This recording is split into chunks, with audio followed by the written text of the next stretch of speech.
ដឹងស្រាប់ហើយថាវិស័យសុទ្ធនេះគឺប្រជាកសិករយើងមានការចិញ្ចឹមច្រើនណាស់ប៉ុន្តែពេលខ្លះ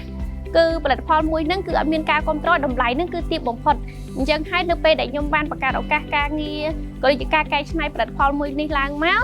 គឺមានការគ្រប់គ្រងពីសំណាក់ពុកម៉ែបងប្អូនហើយជាពិសេសហ្នឹងគឺយើងបានពំនាំនៅអាហារមួយដែលល្អ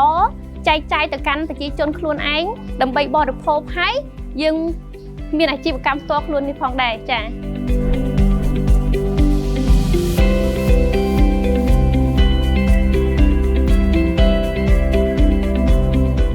នាងខ្ញុំឈ្មោះម៉ងសេពៅជាស្ថាបនិកភូមិពងទាខ្មែរហើយអាជីវកម្មរបស់នាងខ្ញុំឈ្មោះភូមិពងទាខ្មែរហើយទីតាំងកសិដ្ឋានរបស់នាងខ្ញុំនៅខាងខេត្តកំពតហើយស្តុករបស់យើងមុននឹងចែកចាយទៅកាន់អតិថិជនមាននៅខាងច្បារអំពៅចា៎អាជីវកម្មភូមិពងទាខ្មែរបានបង្កើតឡើងនៅឆ្នាំ2016រហូតដល់បច្ចុប្បន្ននាងខ្ញុំបង្កើតអាជីវកម្មនេះមួយឡើងមកដោយសារតែនៅសហគមន៍របស់នាងខ្ញុំនឹងគឺនៅខាងខេត្តកំពតនឹងពួកគាត់មានការចិញ្ចឹមទៀតប៉ុន្តែមួយរយៈក្រោយមកក៏គាត់លែងចិញ្ចឹមគាត់ទៅធ្វើការចំណាក់ស្រុកនៅក្រៅប្រទេសអីចឹងទៅដូច្នេះនាងខ្ញុំមើលឃើញថាអាជីវកម្មមួយនេះគឺជាអាហារមួយដែលមានតម្រូវការទៅលើទីផ្សារហើយក៏ប្រជាជនរបស់យើងនឹងពួកគាត់មានតម្រូវការផងដែរដូច្នេះហើយក៏នាងខ្ញុំមើលឃើញថាបើសិនជាយើងប្រកបអាជីវកម្មមួយនេះមកក៏វាអាចដំណើរការទៅមុខជាបន្តបន្ទាប់ទន្ទឹមនឹងក៏យើងបានចូលរួមនៅការបង្កើតឱកាសការងារនៅក្នុងសហគមន៍ផងដែរដូច្នេះនាងខ្ញុំក៏សម្រេចចិត្តបង្កើតអាជីវកម្មភូមិពងទាខ្មែរនេះកើតឡើងចា៎បច្ចុប្បន្នភូមិពងទាខ្មែរមានផលិតផលគោលគឺ4មុខទី1ពងទាសាបពងទាប្រៃបដូរពងទាប្រៃហើយនិងមីពងទាខ្មែរហើយផលិតផលរួមផ្សំហ្នឹងគឺមានទឹកពងទាប្រៃហើយនិងសំបកពងទាប្រៃក្នុងមួយថ្ងៃយើងបង្កើតការកែច្នៃនេះចូលរាប់ម៉ឺនគ្រាប់ផងដែរចាទន្ទឹមនឹងការចែកចាយទាំងពងទាសាបពងទាប្រៃក៏ដូចជាបដូរពងទាប្រៃចាផលិតផលរបស់នាងខ្ញុំមានការនាំចេញទៅក្រៅប្រទេសហ្នឹងគឺតិចតួចទេដោយសារតែប្រភេទសុទ្ធនេះពិបាកក្នុងការនាំចេញហើយអ្វីដែលយើងនាំចេញបានហ្នឹងដូចជាមីដូចជាបដូរពងទាប្រៃ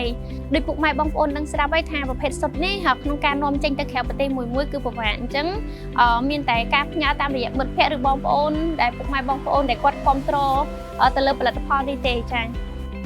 បច្ចុប្បន្ននេះបើយើងនិយាយអំពីវិស័យសុទ្ធហ្មងគឺយើងមានការប្រកួតប្រជែងខ្លាំងណាស់មិនថានៅក្នុងប្រទេសយើងក៏ដូចជាការនាំចូលពីក្រៅប្រទេសមកហើយព្រោះដោយសារតែប្រភេទសុទ្ធនេះគឺជាទីផ្សារសេរីដូច្នេះហើយ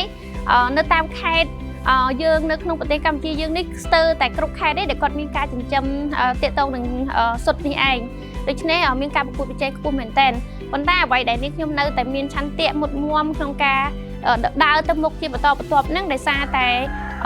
យើងបានកែច្នៃពីផលិតផលទាមួយនៃពងទាមួយគ្រាប់ហ្នឹងទៅជាផលិតផលផ្សេងៗទៀតដើម្បីឆ្លើយតបទៅនឹងតម្រូវការទៅលើទីផ្សារព្រោះដែលយើងដឹងថាកាលណាយើងលក់ផលិតផលមួយនៅលើទីផ្សារគេក៏លក់យើងក៏លក់ដូច្នេះហើយយើងក៏ដូចគេក៏ដូចយើងតែដើម្បីកែច្នៃផលិតផលមួយឲ្យមានការគ្រប់គ្រងទៅលើទីផ្សារហើយមានការគ្រប់គ្រងនឹងលោកតាតែផលិតផលមួយហ្នឹងចេញទៅជាផលិតផលថ្មីមួយទៀតឆ្លើយតបទៅនឹងតម្រូវការអតិថិជនអញ្ចឹងហើយយើងនៅតែបន្តធ្វើ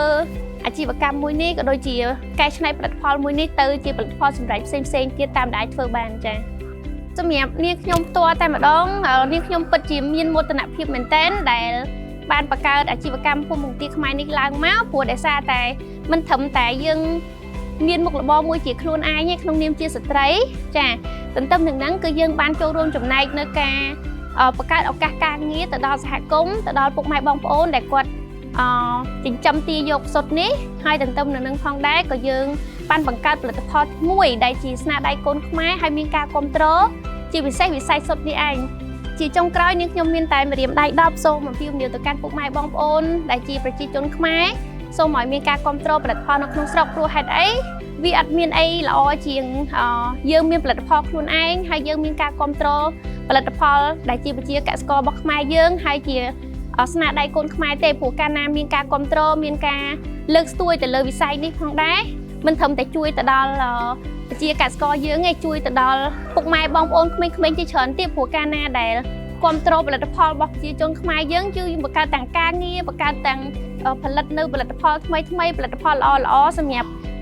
ចែកចាយទៅលើទីផ្សារផងដែរ